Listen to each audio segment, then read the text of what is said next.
didn't play by the rules and still made it to the top. This is where the real stories live, raw, bold, and unapologetic. These are real women, real stories, unfiltered success.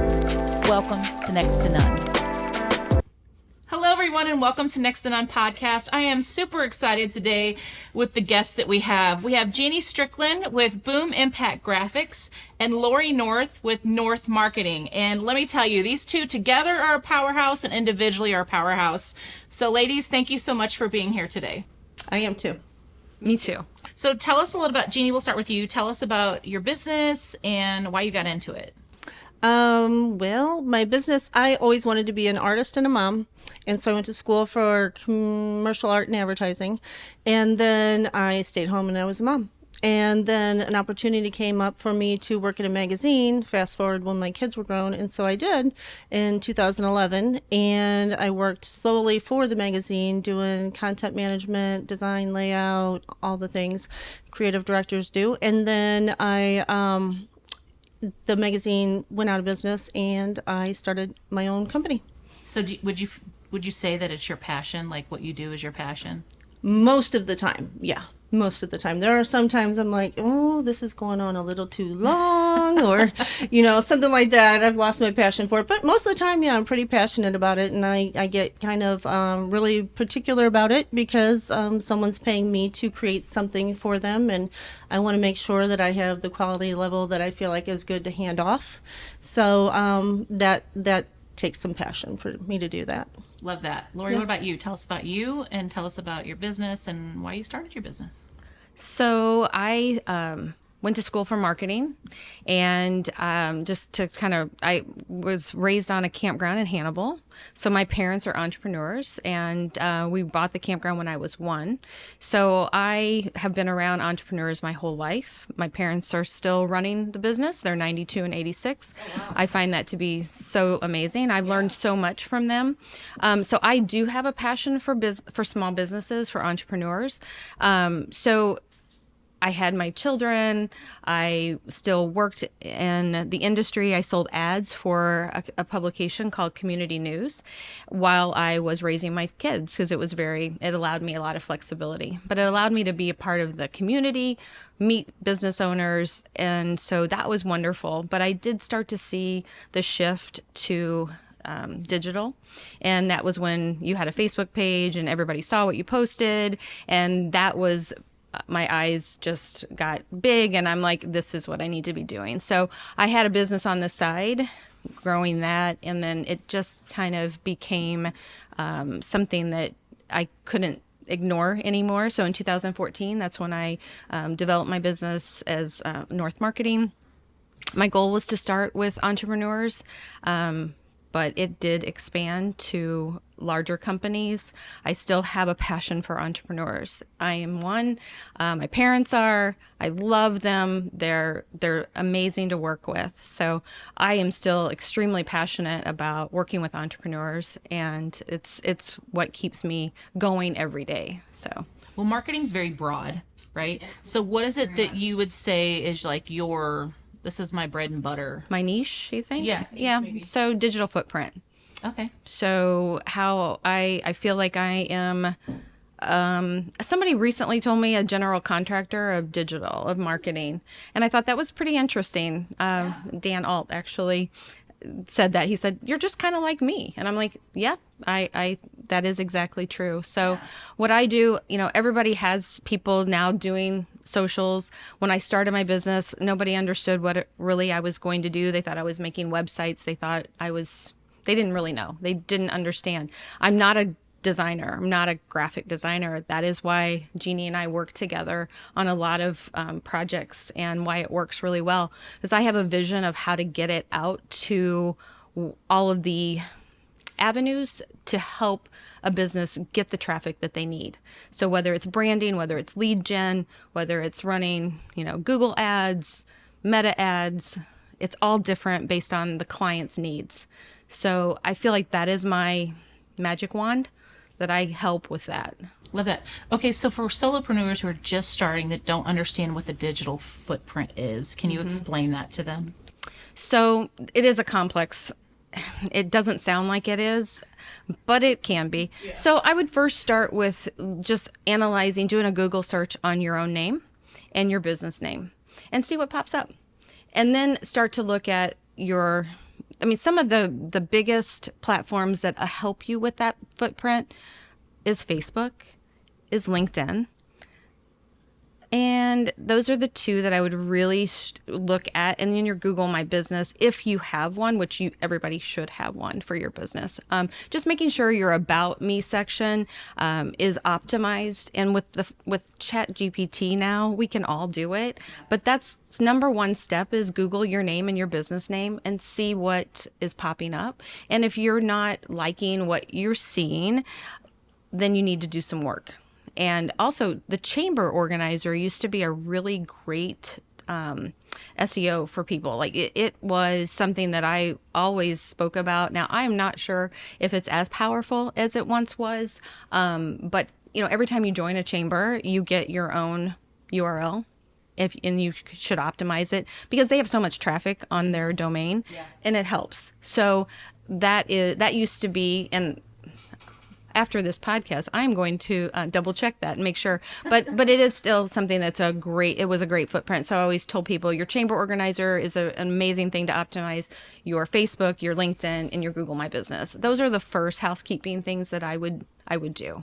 That's awesome. Thank you for sharing that. Because I know when I first started, I was like, what? Digital what? What do I need to be doing? Mm-hmm. I mean, it can be very overwhelming for a brand new entrepreneur to know what the heck they're supposed to do with all of this. Absolutely. But I love, you guys have a very unique situation.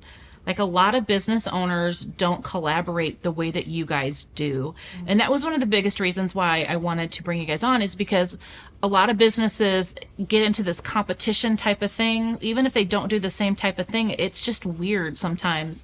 And I love how you guys have found a very specific type of way of working together. And it's a collaborative style of businesses coming together to help one another grow their business. Mm-hmm. So I want you guys to talk about that a little bit, how that came about. And you guys can choose who says what, but I just want to share with us how that came about, why it came about, and how has it helped you guys build your businesses as they are. Hold on one second. Okay, so we got together actually through a mutual friend, and she said, oh, yeah, she's looking for a designer. And I was thinking that it was going to be like kind of she needed me to do a project for her and be done. And but once we started working together, especially on one of our biggest clients, we both saw that we each had a talent for strategizing, for marketing, for branding, and we just bounce ideas back and forth for each other. So what we do is not only grow our businesses, help each other grow our businesses, but we help our clients grow their businesses too, because we are constantly strategizing, campaigning, making new visuals, making new avenues for them to go out to on social media and in the real world too, like through print and banners and campaigning like that too. So that's how we work together. What started how many years ago now? That was in 2018. Jeannie's better with dates than me. I just don't know. I remember it was at a sushi place. That's where we met. Sushi Zen. And can't go wrong there. I love sushi. Love it. Yeah. But it was just an easy connection. I always say that I have these ideas in my head and I just say, Jeannie, just do it. Like, get in there and make it. And she does. She has the ability to see my vision, and she has her own vision too, but our visions are very much in alignment with that particular client and their goals. So when we first start with a client and start collaborating, it doesn't always come about within the first month of our working with a client. We have to really set that stage properly, and we've learned how to do that. That wasn't something that happened really easy. As our first client that we started working on with was more of, I outsourced these projects and the client wasn't really involved. And then we started having meetings with the client. And that's where the evolution started to happen, right? So they knew without Jeanne, I wasn't able to drive their message properly. And they knew that Jeanne didn't do what I do, right? So a lot of times people don't understand exactly the differentiator between us, like our skill sets. And that's fine. We're able to communicate that when people start working with us. But we have to be really clear that people don't always, you're not going to see, our vision evolves. It's very authentic. It's very geared to that client, and it evolves. And if they can trust us, because sometimes it feels a little rocky. So a perfect example was we have a realtor client, and I met with her first, and she needed rebranding, and boy did she need rebranding. And so I worked on her rebranding, and then another member of her team said, I think we need to bring somebody else on here that knows marketing too, because I can make all these beautiful graphics, right? But unless we have someone like Lori that has her skill set, nobody's going to see them. They're just gonna sit on your computer now. I'll hand them off to you, and then they'll just sit there. So, but we have her, and then we do campaign, and then we even go in on photo shoots. We'll set up photo shoots, so we make sure to get the shots, and I'll help in there getting shots that I know that I will be needing. And then we go to like for this realtor, she is now wanting an about me kind of book, the process of the sale, all that. It's not a book, it's a folder with flyers in it and stuff. So now we have all these campaigns that I can pull from. We have all the messaging, all of the photography, all the things all come together now. So now we are about almost a year in, and now everything's melding. So it takes, I would say, a good 6 months to a year for everything to start feeling like it's a good flow. And it's not because we're not doing anything, it's just because it just takes the steps of time. I think that's a really good point, what you just said. It takes at least 6 months. And so I don't take clients on for much smaller of a contract than 6 months, because of exactly that. And every client is different. And Jeanne is not involved in every one of my clients. I'm not involved in every one of her clients either. It's a special client. It's a special situation. And, sometimes it evolves over time. And so when she speaks to the terminology campaign messaging, speak to a little bit more of what you mean with that and how we go about if you want to. Okay. So what we do is we'll be like, okay, so we have a realtor. What we do is we break it down at like an overall brand campaign. Like what do we want her public facing brand to look like overall? And then we break it down to, okay, maybe we'll break it down to quarterly, maybe we'll break it down to summer, maybe we'll break it down to what the market is like right now, maybe we'll break it down to where her goals are. And then we start funneling that down to, okay, what would a message be for this, this month or this, and we'll go with that. And so Jeanne will then create the graphics wrapped around that messaging. And then how that comes into my wheelhouse is it'll be, let's just be real specific. It'll be a Facebook cover for graphics. Okay. And these aren't templates. These are professional graphics that are on brand for the messaging. So those will then go and be placed on the client's Google My Business account in the photo section. They'll also be placed on her social media. However, I will also attach captions for that social media manager to implement on the social channels.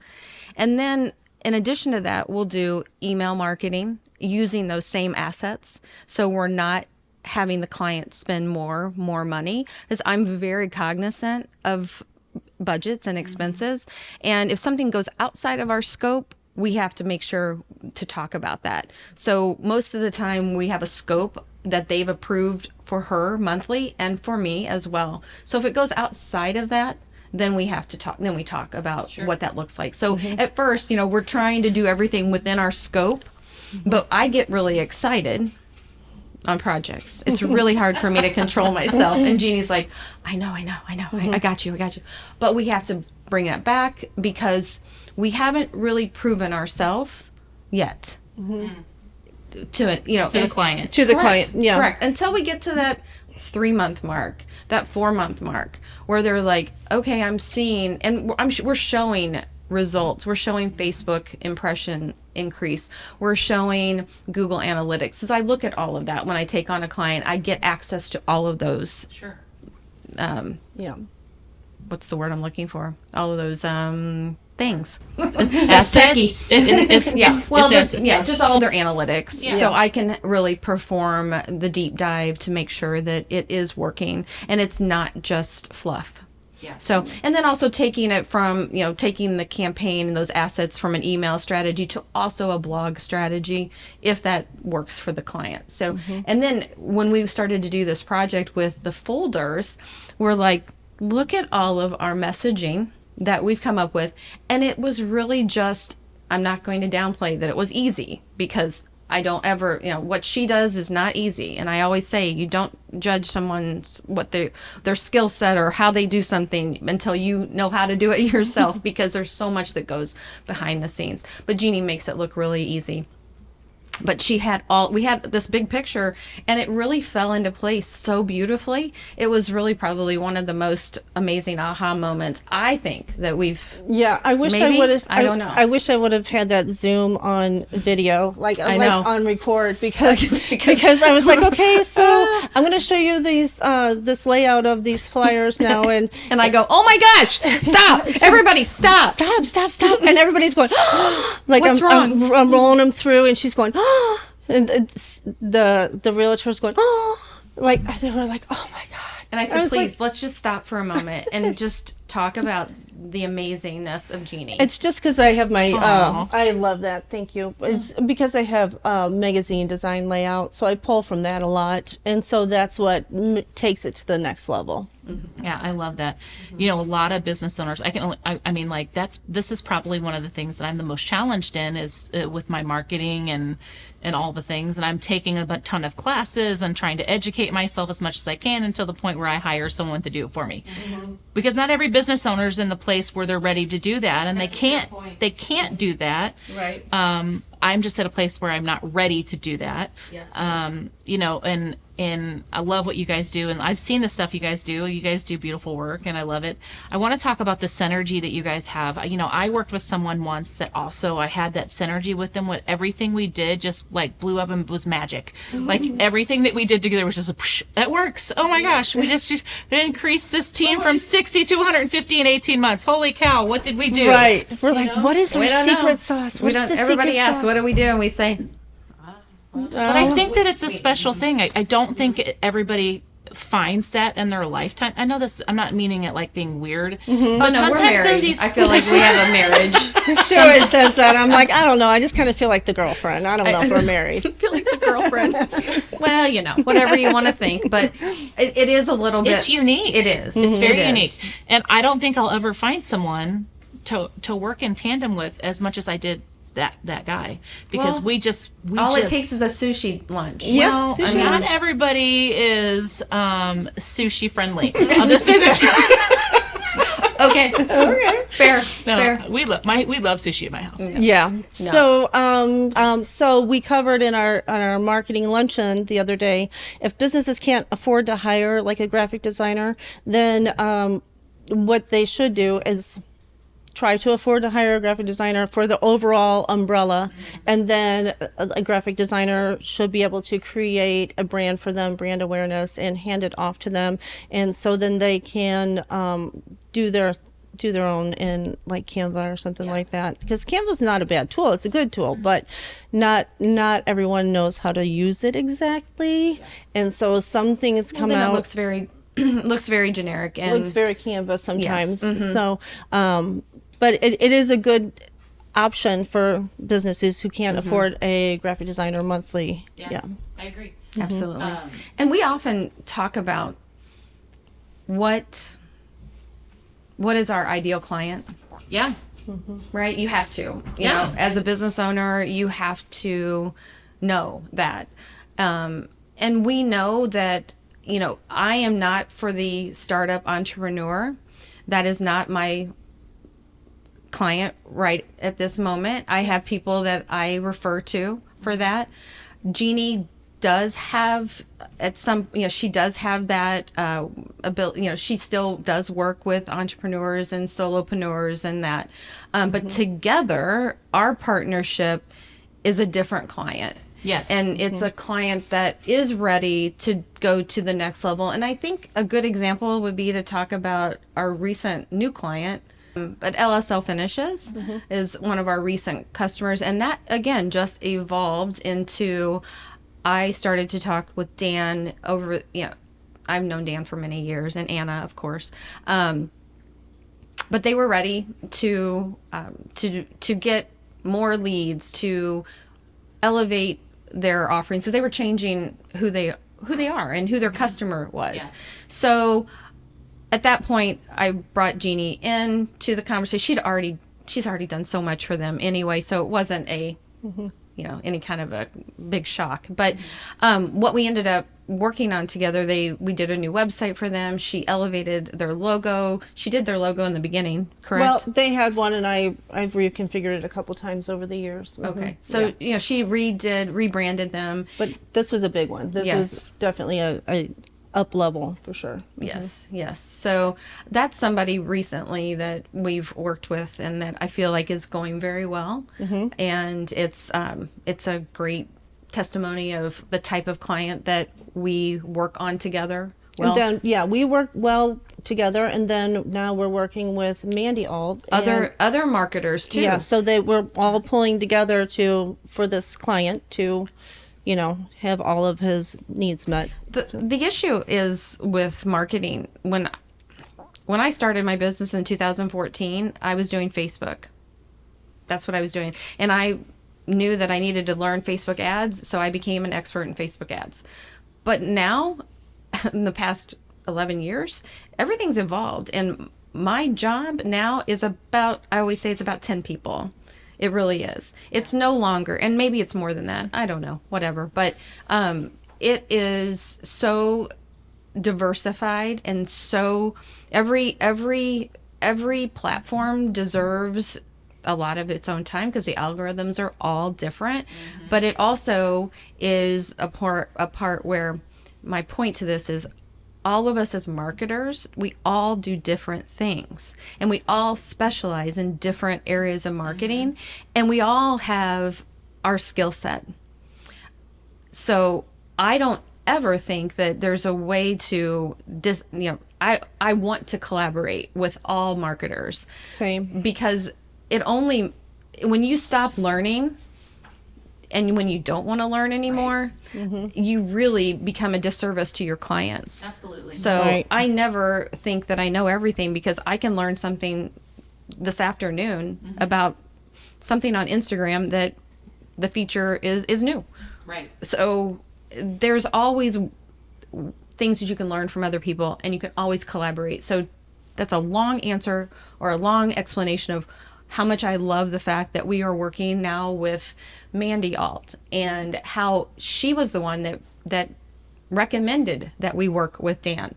So that's really amazing for her too, to do that. So it's been a great it's just a great situation, and it's very unique. So Jeannie, what do you say to the business owner that why do I need to rebrand? Well, if you're not reaching the people, the clients that you want to reach, you need to rebrand. If you are taking over maybe your dad's business, and he's been in business for 30 years, you know, and he never rebranded, that would be a good way to do it. If you started out with a Canva logo that, you know, it has the sparkle circle and the, you know, I'm not calling anybody to the table, but that one's just really, really overused. So if you're using a very common Canva look logo, you would want to rebrand. Also, if you just want to refresh, if you are just like, okay, I've had this logo for 3 years, and honestly, I'm just kind of tired of it. Rebrand. That would be me. I'm the person that I get bored with it. I'm like, I need something new. Yeah, and so what I do a lot is I'm going to pat myself on the back. I'm really good at taking a logo and keeping elements of it that is very recognizable so it doesn't look like a completely different business, and then changing it in some way that makes it elevated. I really wish Cracker Barrel would have reached out. I know, right? Oh, I had ideas once I found out. Oh, Girl, I just and how many? I just cried. Was it how many millions of dollars? I forgot what it was. We just like wanted $600 million or something of that million. No, I wanted 20. 20 would be good. Oh, I said one. 'Cause Okay, one you would be get fine. one, I'll would be get fine. 20. I Either mean, way. really, Take a couple. I don't like. Yeah. I just don't understand. No. That boggles my brain. Yeah, it was Boggles my brain. I don't know was a if they ever miss. went to market to There's marketing yeah. school. Oh no, I don't know, but there's a billboard Yeah. that still has the default logo on the billboard right now. I mean, I find that to be very interesting. You know, all the things I would have done with that logo. I'm telling you. I know. I was like, wow, they could have That hired tells me that they us. probably need my help. Yeah, Yes, for they sure. Because do. if Their your teamwork isn't first making the dream go-to work. is to change the logo, you probably are missing a whole lot there. Yeah. There's so much to that. So unfortunately, we did not get We didn't any get that kind call. of. I didn't know about that proposal, so you know, if- I'll do better trying to figure that out. You know, if there are other ones out there like Applebee's, I mean, or- Apple. Yeah, Yeah, we could could do it. Yeah, I could do it. I got an idea. I do have ideas for Applebee's. Okay. Well, I mean, Just put It's it out date there to the night. universe. it's 20 date night. million. I was going to start singing that. I know. I do love that. So anyway, it's Applebee's on a date night. That's where we're gonna go. Today's my 30th anniversary, Yes. wedding anniversary. Happy I know, right? So that's where we're going. Well, happy tonight. anniversary. Oh, thank you. It is pretty amazing. You're going So- to Applebee's tonight? No, I'm not. But I just thought it was You can't really even eat anything at Applebee's. No, I really can't. But whatever. That wouldn't be my pick, but No. to each their own. We used to go to Applebee's a lot. They're bringing back the trio. My husband's so hey. excited. He's so excited. He's like, look at that. The trio's back. I'm like, okay. That's awesome. That's awesome. No, support local. Yeah, I Get the know. little You know, guys. I am all about local. All about it. You know that. Local, they're a chain. But that's what know. she's saying. Don't support because support yeah, Applebee's. Yeah. I mean, support Applebee's. I mean, yeah. Don't. Local people work We there. love Applebee's. So, yeah. They could be a client of yours. They so could you be. love them. I mean, I I can mean, help if- their digital footprint. I will eat there every day if they want to spend $20 million for me to rebrand them. I'll eat there for 1 million. Applebee's. I don't know why you're going so big. No, I'm Because kidding. it was like I know. 600 I know. million. Applebee's, the ladies just threw down. You need to reach out to them. Yep. There we Yes. go. Yeah. You guys are so awesome. Anyway, whatever. I'm not sure about So, that. Lori, Yes. tell a small business owner why Facebook ads are important. It's a great question. So, unfortunately, I missed a really wonderful opportunity last week because I was on vacation for our I anniversary. know I asked if you were going to be there, and Yeah. they're like, no. And I'm like, what? I know. She gets to be here. It was a really unfortunate timing situation, but anyway, and I heard that there was a question about Facebook ads, and I have been getting a few emails about what should I do. That is the biggest question, and it's so hard to answer. It really is. It's like you asking me, or you saying, how do you create a logo? Tell me how you create it. I'm asking Yeah. you, why are they important for small business? Yes, because okay. Does that make sense? Yes, it does. Okay. Yeah, it does. So that helps me answer the question. So they're very important for small business because they allow Google ads are very expensive. Mm-hmm. Keywords are very expensive depending on your niche, depending on your audience, depending on where you are. A lot of times minimum ad spend of $20 a day on Google ads, and you can't really. You can quantify a lead there if you know how to set up the campaign. Okay. But with Facebook, depending on what your goal is, you can do a $5 a day ad on Facebook, and you can drive traffic to your contact us form on your website. And you can, and I do this with one client. It's a very small piece of his overall marketing strategy, but it's a layered approach. But Facebook allows you to really have a modest budget. And if you do the ads correctly, then it does give you some good ROI. So if your goal is brand awareness and you're wanting just people in your local community to know more about your company, then absolutely that is the first place to go, and I know there's a lot of controversy around boosted posts. The problem with people doing boosted posts is sometimes they don't know how to do them correctly. And you have to be really careful and make sure you're making sure that you are getting your audience selected properly. That one of the big mistakes is that your ad can just get served to the entire United States. Yeah. And it's real easy for that to happen. Yeah, so you have to make sure that you're looking at everything before you hit submit. So there are many strategies with boosted ads where it is effective. Just depends on your goals, but it is the best place for a small business to run their ads, because when you're doing an ad on with Meta, you are getting over 20 placements of that ad. So it will go on Meta, even if you don't have, it'll go on Facebook, and it'll also go on Instagram. Even if you don't have an Instagram account, which I don't know anybody that doesn't have an Instagram account, so that's kind of a moot point. But that just being said, that there are a lot of places that ad can be. And if you let the AI do that for you, it's going to find the right place to place that ad to get the most bang for your buck. Mm-hmm. So, the one thing that we do that I do with one of my clients, he's a small business owner, is a strategy that we do. It's about a 25-mile radius ad, and I'm using one of Jeanne's amazing graphics, right? So it's really about the graphics that you're using.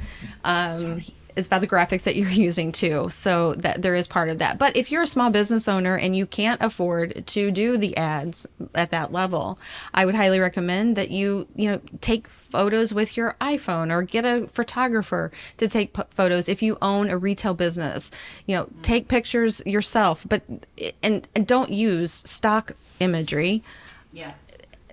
It's just better for people. People want to see that goes through their feed. It looks like one of their friends' feeds. It's real. And then correct. Also, yes. Doesn't Google react different on the analytics side, or in the algorithms? Doesn't it react differently to stock imagery as opposed to original imagery? Yeah, yes, but with AI now, they're all of the platforms are wanting you to use their AI tools. Mm-hmm. So that's changing a little bit, but I'm still not on board with.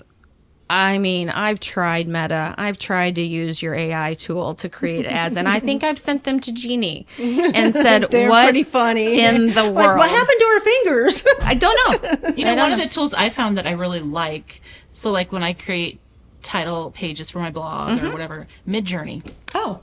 Okay. It does a really good job on, and it's pretty inexpensive. I think it was like $96 for the year. Okay. And you can do the different sizes and all that stuff, and it's just part of. I just put in ChatGPT, give me a prompt for Midjourney, this type of visual. This is the setting I want it to be in, and it just shoots out a prompt. And, nice. And all that stuff. So it's a really great AI tool. I don't use it for some things, but like my blog titles. Different things kind of like that. Sometimes on social media I'll use it for different things, and it does a pretty good job of doing ultra realistic. I'd love to see. I'll show you before you leave. I would love that. Yeah. I'm always looking to again, what did I say a minute ago? Always here to learn. So that, and who knows, like that could be something that we implement into to what I do with another client. So I would love to see it.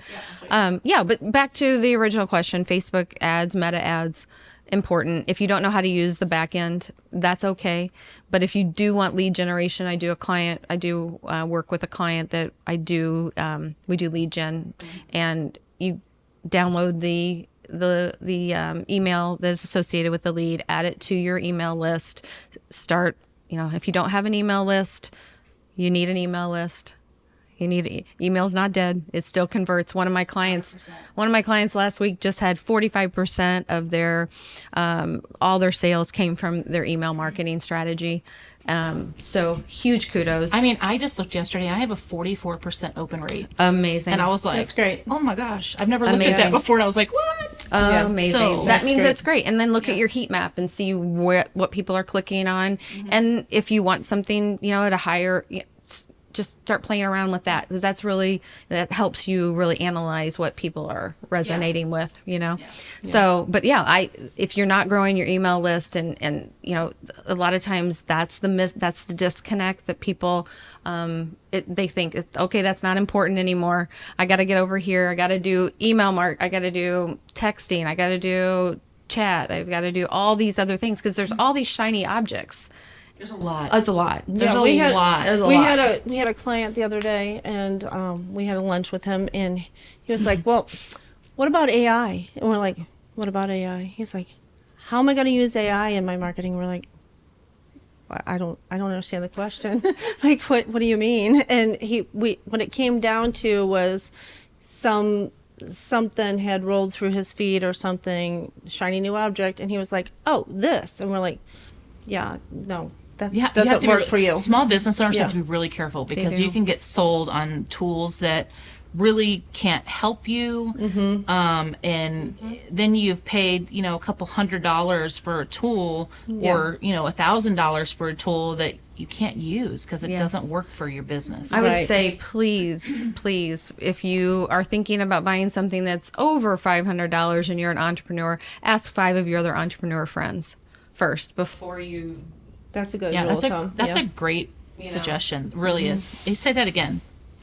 So I would recommend that if you are looking to purchase a tool, a subscription of over $500, you ask 5 of your entrepreneur friends, have you heard of this? Do you know anything about it? Pop it into ChatGPT and ask ChatGPT, how would an entrepreneur use this tool? We can subscription ourselves to death, and then we end up not using it. I have a lot of things like that I have to do in order to see if it's going to work for me.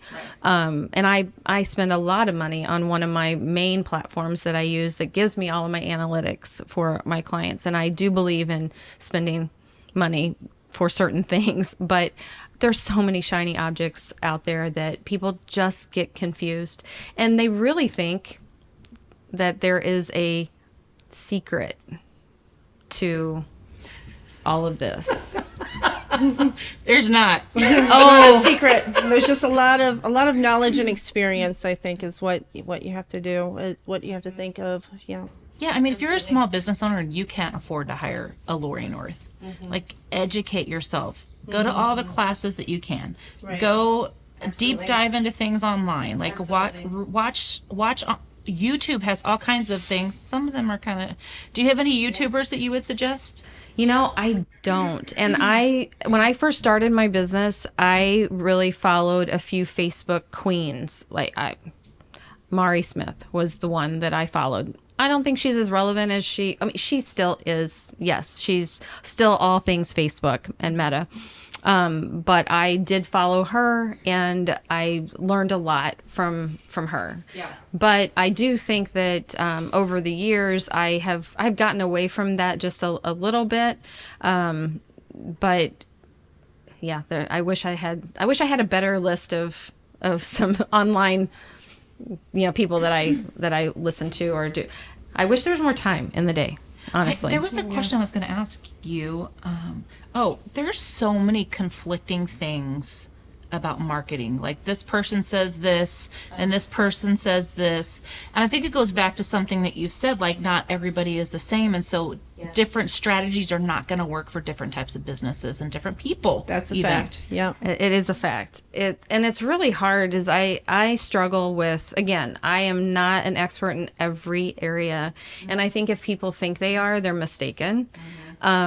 So I really lean into that more than I lean into that I know everything. Because again, it can change tomorrow. And so you're saying if someone is a marketing person, they say, "Oh, I do everything." It's probably I'm going to tell you, I don't do everything. So I outsource some of my things, and my clients are very aware of that. Yeah. So I outsource my Google ads with a national company because they have a really amazing AI platform. And it works for every one of my clients, but you have to, unfortunately, you have to be at an ad spend that's X number of dollars, right? So that's so it is more of a mid-level type of a business that can afford that. Yeah. But I don't do everything for that reason. So question for Well, I do have something I want to circle back to about the photography for if you don't have imagery for your product, and Lori had suggested get a photographer, get your phone, whatever you need to do, but also stage some pictures, stage people doing things, stage your employee spraying bugs if you are a pest management company, and just do those things. And there was a question at the Little Black Book luncheon the other day about, well, I have a doctor client, and then how can I be in compliance because of the HIPAA laws, and really you just we have a client like this. You stage them. You bring in friends, family, whatever, mom, aunts. Yeah. We had a whole like campaign for a year of women who were 30, 40, 50, 60, and they were all people that we pulled from our community to go in there and stage photography and go get things done so we could take pictures. So just plan on it and have it an ongoing campaign. Don't just once and done. yeah. So until you can afford to have a Jeanne create the graphics or have a photographer come out and do a photo shoot, you can do it yourself. It might, and you if you have an iPhone, they're pretty good. Pretty good. Yeah. I mean, you really do need to know how to take those photos. And a lot of times Jeanne and I go and do that together because having two opinions or, hey, get this, do this, Yeah. And there are certain shots I know I will always use, and I try to keep them as evergreen as possible. Somebody was saying the other day, oh, yeah, our photo shoot's going to be on October 15th. It's going to be beautiful because it's going to be fall. And I was like, well, you're going to have to be really careful of that because all of a sudden your fall images are going to be obsolete. Yep. You can't use them again until next fall, and then you'll have a different haircut or you'll have lost weight or gained weight, and you'll be like, I can't use these anymore at all. So make sure to keep your photography as evergreen as possible unless you just want a specialized campaign. How often do you recommend that people do branding pictures throughout the year? Like, well, it depends again on the business. So if it's a seasonal business, then if you can get some each season, that would be great. If you can do it like at the end of one season, beginning of the next season, 2 times a year, that's also okay. So one of our clients, we've done summer photo shoots, and we've done our winter campaign in the summer. So it's fun. It's really fun when they're hot and they're wearing things like that, right? Yeah, and I set them up with like black Santa hats, and made sure they had shirts to wear and ladders to carry, because they are in the winter they're a pest management company in the summer and spring, and then in the winter they are lights. Yeah, we really need to give Jeff a shout out. It's Vogelsang Pest Management. He's amazing. He's one of our favorite clients. Yeah, amazing to work with. And it's so much fun. And it's 4 guys, and they'll pretty much do whatever we ask them to do. When they first saw the Santa hats, they're like, no. They were a little yeah. And it's gonna be fun. We are gonna have to definitely show that campaign, because that's pretty fun. It's Get Lit. Love that. I named it for them. Okay, let's talk video. So you talked about being able to use your phone or that kind of stuff. Talk about like what is it better to use video in your marketing, still pictures in your marketing? Like it doesn't matter. It's not really. There's good for both. Okay. So we know, I'll speak from an algorithm standpoint. The algorithm loves video. It does. But it doesn't love it for every business, and it doesn't always outperform everything either. So I have a lot of clients. Weekly I look at a lot of clients that do a mixture of video and static images, campaign graphics, and photos of their customers. And a lot of times the videos are the top performing, but also I will have one of Jeannie's campaign graphics that has outperformed all video. So it's really more about the resonating message. And that's just once you're really working a client and you know the audience, that's when you get that. But definitely video is priority. I know some people, that's their only strategy. I don't love that. But again, when you're an entrepreneur and that's all you have time for, you do what you're going to get your biggest bang for. Yeah. My suggestion would be to also have static and campaign, because like when people are vetting you, they're not going through to watch videos. They're just going through to see your brand, to see what your action items are. They're just going through just to vet you and Google My Business, and so they'll just see a campaign, like a brand. So they so at a quick glance they can go, oh, this is what they do. They're not just making funny, cute, trending videos. Right. This is what they do. Oh, So they're both very important. They I are. think. There's absolutely no wrong or right. I would suggest that you always look at your analytics. I've always told everybody from when I started this back, look at what is resonating with your audiences. What are you getting the most clicks on? What looks best? Then do more of that. Do less of what's not. Yeah. So there's, and that can always shift. So, and if you've already tried, and one thing I really don't like in my industry or with people in general is when someone says, I'm really being candid here, but when someone says, oh, I've tried that. Oh, yeah. I hate that. Okay. Oh, I've tried that. And I go, okay, fair. Can you explain to me how you implemented it? Exactly how did, and then did you look at the analytics? How did you vet that?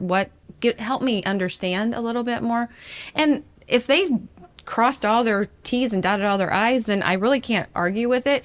But most of the time, there's something missing. Yeah. So that's why don't ever say, in my opinion, just my opinion, go talk to 5 other marketers and they might have another opinion. But my suggestion is try it again. Try it again, because there's nothing new in marketing. Right. There's different strategies, but it's still all about knowing your audience and creating content that resonates with your audience. I love that, because I think that sometimes, like even in what I do, like, right, I several years ago when I first started, I had a client that was like, oh, I'm going to fire this person on my team. And I said, well, why are you firing him? Well, I've heard from other employees certain things. And I said, well, do you have data to back that up? Well, no. And I was like, hey, let's do it just a 360 and see what kind of information comes back. That way you actually have data for more just the 2 that came and talked to you. Yeah. You know what I mean? And Good point. And here's the thing, it ties into this, because the same thing doesn't, like, I have a client now that's in a kind of similar situation, but they have the data, but they still don't want to just let go of that person. They want to try to help them with a 90-day plan. So every business is so unique to the effect of, like, what I do is not going to look the same as marketing as what you do. And Right. you know what I mean? Right. There are premises that are the same, and you're going to hear I've heard from multiple different market, just totally different. This is the strategy you should be using. This is strategy. And I'm just like, I don't agree with that. I don't know. It just doesn't feel like it fits for me. Yeah. And, Right. and that's just kind of where I land. I'm like, it doesn't fit for me. So I'm Right. not going to try that. It's a great suggestion. And maybe you'll take a piece of it. Right. Exactly. Maybe you will. Yeah. Exactly. Yeah. So, well, I really appreciate you guys being on here. I would love for each of you to give us one last nugget of whatever it is you feel like is what businesses miss the most about their marketing. And it can be that you're not paying somebody, or whatever that is for each of you. I would say the biggest thing that my biggest suggestion is to make sure if you're still at a point where you're an entrepreneur and you're a solopreneur, you have to work your business. Networking, go to events, figure out how you can connect with your audience, not just digital, but also in person. And what tools do you have available to you? Little Black Book has an email marketing list.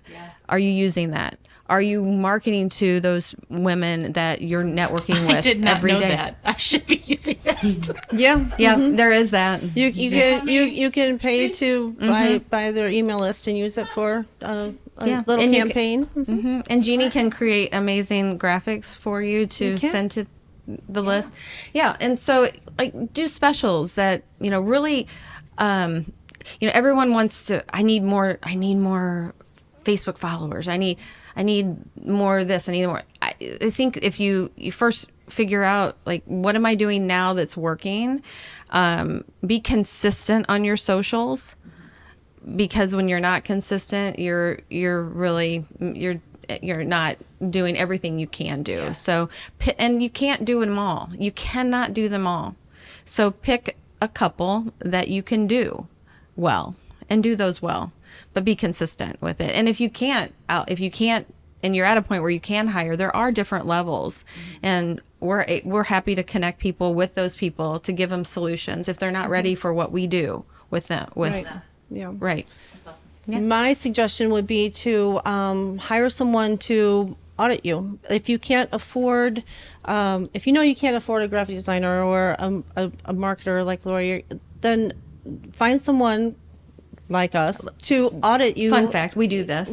To audit you, to take a look at your branding, your logo, your design, your website, what is your digital footprint, like all those things, and pull together a plan that maybe you can do yourself, maybe you can piece a little bit here, piece a little bit there, and start from there if you feel like that your brand just needs a boost, kind of. Or you don't know if it's landing. You don't know that if was it's one of my landing. questions at the class. Like, how do you know your brand's landing? Yeah. I don't know how you know that. But you don't have to answer that because that's. But I was like, anyway, here you go. Is that a question? That's her. do you want to answer that question? That's another podcast. Okay. How do you know your brand is landing? I love it. That is a good one. Stay one. tuned. Stay tuned. That actually would be a great one. It really would. We're welcome. I mean, I would love to come back and talk more about that. Sure. Okay. So how, like, any size business, you guys do that for any size business, and how can someone find out how to do that with you guys? Like, Just who do they reach contact? out to one of us. Yeah. Okay, so tell us your socials, how they follow you, tell them how they contact you, your website, and same thing for you when she's done.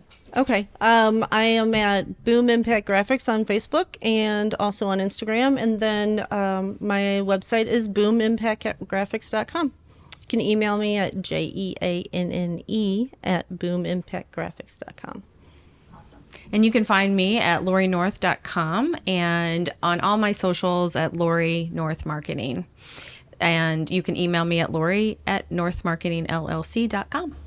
I really, really appreciate you guys taking time. I know you guys got like crazy schedules and you guys are out there killing it in the industry and making a difference in the clients' businesses. And I'm so thankful that you guys were able